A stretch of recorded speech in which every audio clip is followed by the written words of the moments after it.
जानी गई नी हो जान, जानी गई नी जान, प्यार नइखे लिखल हाथ के लकीर में। तो दोस्तों गाना जो था हमारा, यह गाने के भाव का था, लेकिन हम एजुकेशन के भाव पे जब लेंगे तो इसको सबसे पहली जानी गई हो जान, जानी गई, यानी हमें मैथ को जानना जरूरी है, बहुत ही जरूरी है। अगर आपके भाग्य में लिखा हो पढ़ने के लिए तभी आप पढ़ सकते हैं, वरना आप पढ़ नहीं सकते। कुछ भी कर लीजिए, सब भाग्य का खेल है, इसमें सब भाग्य ही करवाता है। जो हमारा पहला वीडियो था स्टैटिस्टिक्स पे, सांख्यिकी पे, तो जिस दिन हम बना रहे थे तो लाइट चली गई थी, तो उसमें का पार्ट आज दूसरा लेकर आए हैं। उसमें मैंने टेलर दिखा दिया था, मतलब छोटी छोटी जो उसमें त्रुटियां थी, माध्य माध्यिका बहुलक परिसर कैसे निकाला जाता है, उसमें हम केवल आपको बताए थे, अवर्गीकृत वाला बताए थे केवल। अब इसमें कुछ और है, वर्गीकृत और अवर्गीकृत आज फिर बता दे रहे हैं। तो वर्गीकृत आपको वर्गीकृत डाटा बताएंगे। प्रश्न हमारा, प्रश्न में क्या कह रहा है, सबसे पहले देखेंगे। प्राप्तांक 4, 9, 11 x और 14 का समांतर माध्य 10 है, तो x का मान ज्ञात कीजिए। दोस्तों इसमें समांतर माध्य 10 दिया हुआ है और प्राप्तांक कितना है, 4, 9, 11 x और 14 हैं। तो पूछ रहा है इसमें x का मान ज्ञात कीजिए। तो समांतर माध्य बराबर होता है x माठ बराबर कुल पदों का योगफल बाई कुल पदों का संख्या। तो 4 plus 9 plus 11 plus x plus 14 by संख्या कितनी है, तो 1 2 3 4 5, संख्या हमारा क्या है, 5 है, तो 5। चूंकि अब x माठ का मान दिया समांतर माध्य का 10, तो 10 x के जगह रख देंगे 10, 10 बराबर, अब इसको जोड़ लेंगे, जोड़ने के बाद 9 11 20 और 20 4 24, 24 4 28 और 28 10 38, 38 बाई 5। अब प्लस x है तो प्लस x लिख देंगे। अब इसमें क्या करेंगे कि इसमें गुणा कर देंगे त्रियक का, तो 10 पचे 50 प्लस 10 पचे 50 बराबर 38 प्लस x। अब इसको जब पक्षांतर करेंगे, तो 50 माइनस 38 बराबर x। अब x बराबर होगा, जब 50 में से 38 घटा देंगे तो हमारा x का मान 12 हो जाएगा, x का मान 12 हो जाएगा। दोस्तों 10 संख्याओं का समांतर माध्य 16 है। यदि इनमें से एक संख्या को 10 कम कर दिया जाए तो नया समांतर माध्य ज्ञात कीजिए। अब सबसे पहले देखेंगे 10 संख्याओं का समांतर माध्य क्या है, 16 है। लिखेंगे 10 संख्याओं साल 10 संख्याओं का समांतर माध्य क्या है, समांतर माध्य बराबर 16 है।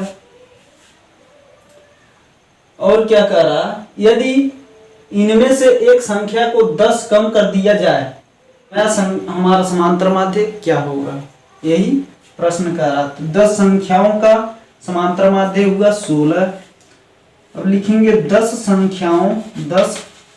संख्याओं का योग, 10 संख्याओं का योग क्या होगा।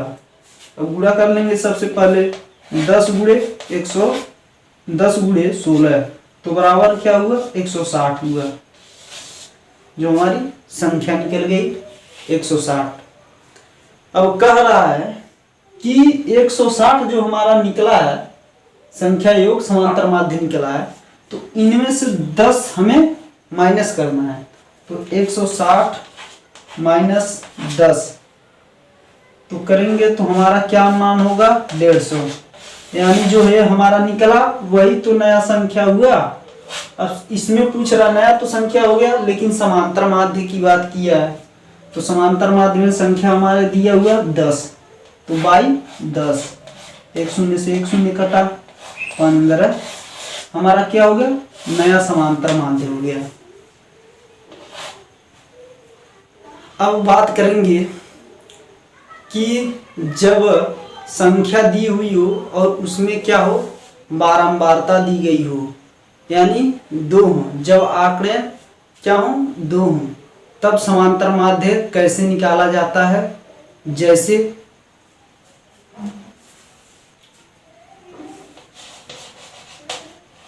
यह है दोस्तों x का मान 20, 25, 40, 45, 52, 56 और f का मान है जो बारंबारता दिया हुआ है 1, 2, 3, 2, 2, 1। तो सबसे पहले हम जब समांतर माध्य निकालेंगे तो क्या करेंगे, समांतर माध्य निकालने का तरीका होता है कि x और f का मान लिख लेंगे, टोटल रहेगा।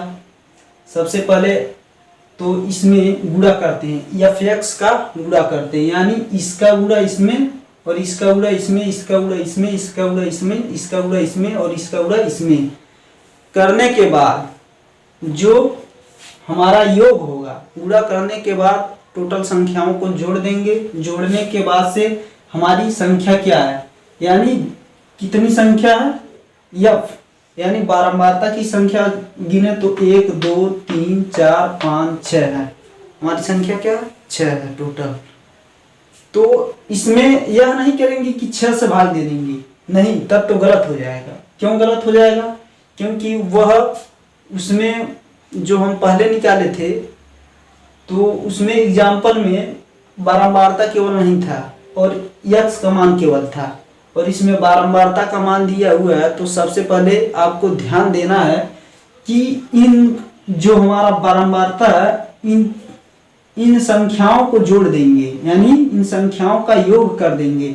अगर हम कहते हैं 2, 1, 2, 3 हुआ, 3 गुना 6, 6, 4, 10, 11, तब भाग देंगे। जिस करते हैं f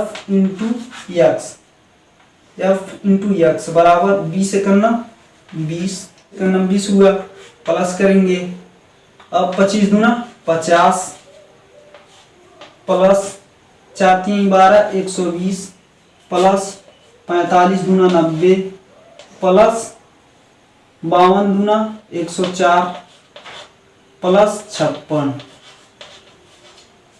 f(x) का तो मतलब होता है गुणा करके सभी पदों का योग बटे। अब इसको जोड़ लेंगे तो 2 1 3 हुआ, 3 3 6 6 4 10 1 11 बराबर यहाँ लिख लेंगे, यहाँ बराबर 11 था, इसमें भाग दिए हैं। चलिए जोड़ते हैं 50 20 70 70 20 क्या हुआ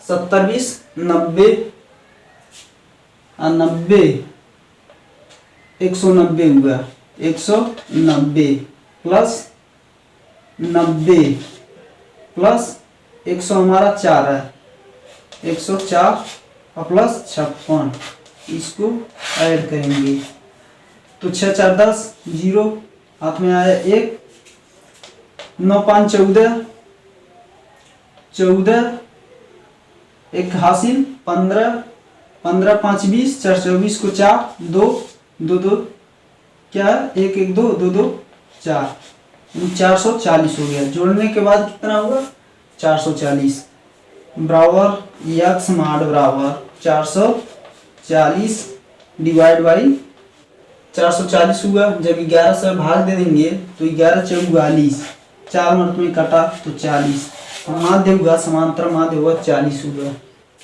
चौथा हमारा प्रश्न होगा, बहुत ही अच्छा प्रश्न होगा और एक ही झटके में आप कल्पित माध्य के माध्यम से आप समांतर माध्य निकाल सकते हैं। तो हम आपको मात्र 10 से 15 सेकंड लगेगा बताने में, आपको एकदम निकाल कर दिखाएंगे 10 से 15 सेकंड में कैसे कल्पित माध्य निकलता है। कल्पित माध्य की बात करें तो हमारा होता है कल्पित माध्य बराबर क्या होता है, x नॉट बराबर a प्लस सिग्मा डी बटे n। क्योंकि यहाँ x यानी भार की ग्रह में दिया हो और छात्रों की संख्या f। जब बारंबारता की बात की हो प्रश्न में तो होता है a plus sigma f d by n. यानी सिग्मा का मतलब होता है, प्रतीक होता है कुल पदों का योग, और एफ का मतलब होता है यानी फ्रीक्वेंसी बारंबारता, और डी का मतलब होता है विचलन, और एन का मतलब होता है यानी टोटल नंबर। तो कल्पित माध्य 2 अंक की दर से 2 अंक की दर से, बीच वाला हमारा क्या होगा, कल्पित माध्य होगा। बीच वाला क्या होगा, अगर यह डिजिट 6 अंक का हो तो 6 अंक का डिजिट हो तो सबसे पहले हम लिखते हैं क्या कि d बराबर 0, यानी जहां d का मान 0 होगा वही कल्पित माध्य होगा।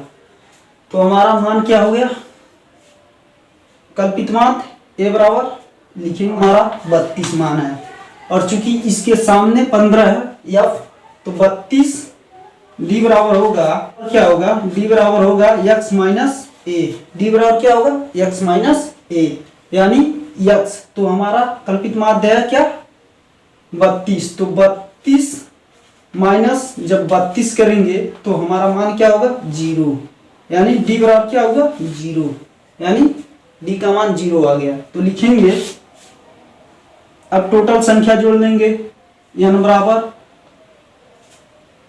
8, 8 गुना 16, 16 9 कितना हुआ 25, और 25 10 35, और 35 15 क्या हो गया 50, n बराबर 50। टोटल संख्या जो हमारा था n 50 है। तो सबसे पहले लिखेंगे a का मान है 32 प्लस, इसमें गुणा उड़ा करने की जरूरत नहीं है। अगर कल्पित माध्य की बात करें तो काफी ज्यादा लंबा प्रोसेस हो जाएगा। जब हम निकालेंगे तो d का मान घटाएंगे, इसमें गुणा करेंगे, d बराबर ये टोटल घटा देंगे, 32 में से 30 गया तो -2, ऐसे ऐसे घटाते जाएंगे, जितना बचेगा d का मान उसमें, उसके बाद से fd करते हैं। तो ये सब करने की जरूरत नहीं है, सीधे 32 रख देंगे, और हमारा d बराबर क्या है, d बराबर जिसको बोलते हैं सिग्मा एफ डी। तो d का मान क्या है 0 बटे n बराबर कितना है 50।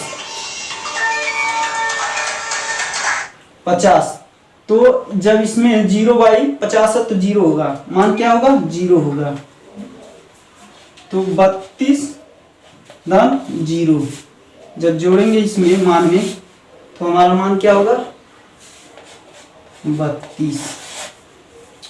दोस्तों अपने छोटे भाई को यार सपोर्ट करो, क्या बात है, इतना नहीं कर सकते।